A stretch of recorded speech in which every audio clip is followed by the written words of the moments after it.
Le stress ponctuel, le stress aigu. Donc, je vous présente mon collègue. Bonjour, Florian Robert, psychologue du coup.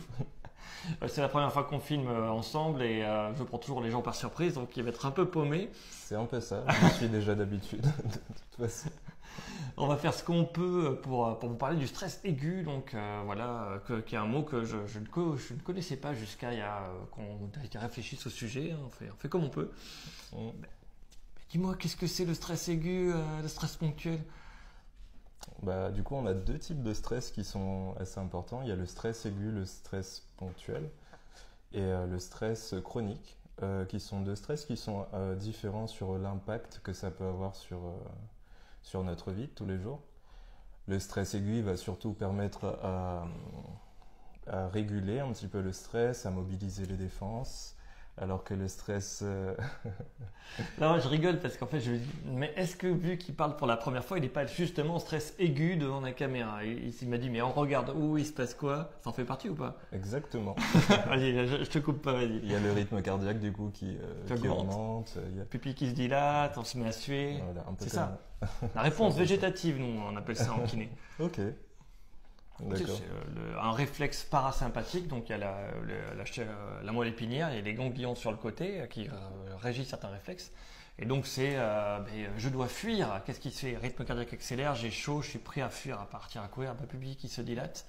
Je suis de manière réflexe. Ou quand j'ai très mal, ça marche aussi pour nous. D'accord. Et du coup, nous, il y a trois grandes étapes, si je me souviens bien. Et c'est une première étape qui est l'identification. Une deuxième qui est la mobilisation. Non, la première, on mobilise un peu les défenses. La deuxième qui nous permet de fuir ou d'attaquer dans une situation. Et la troisième qui est l'épuisement. Quand une situation stressante dure trop longtemps, on dépense beaucoup trop d'énergie, beaucoup trop d'énergie en gros, et on va finir par s'épuiser.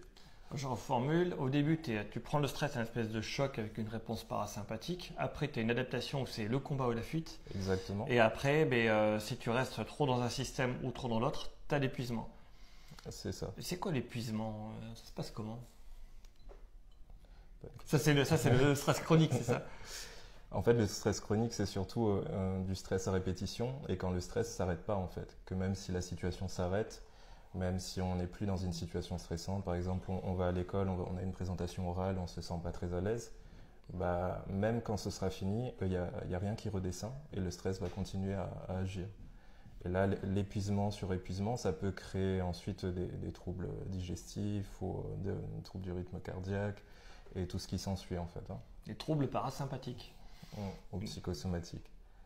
Alors on n'a pas les mêmes mots, mais je crois que ça veut dire la même chose. C'est ça. C'est ça. Ah, d'accord. Et donc là, c'est la vidéo dure. On est sur TikTok, on est sur les réseaux, on peut faire que des vidéos courtes. Donc sur le coup, en une phrase, le résumé du stress aigu. Une phrase. De 2, 3, 4. C'est un mécanisme d'adaptation qui est déclenché par une situation perçue comme stressante ou menaçante en fait.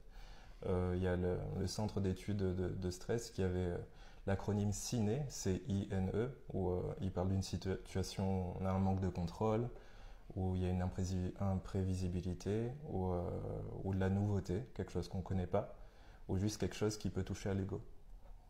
Voilà. Et du coup, dans ces situations-là, on va avoir un rythme cardiaque qui va augmenter, on va avoir des choses qui sont déclenchées physiologiquement et aussi au niveau mental en fait. Je ne sais pas si vous êtes comme moi, mais j'ai compris que la moitié. On va donc arrêter là et refaire notre vidéo pour continuer de parler du sujet. D'accord? Ça marche.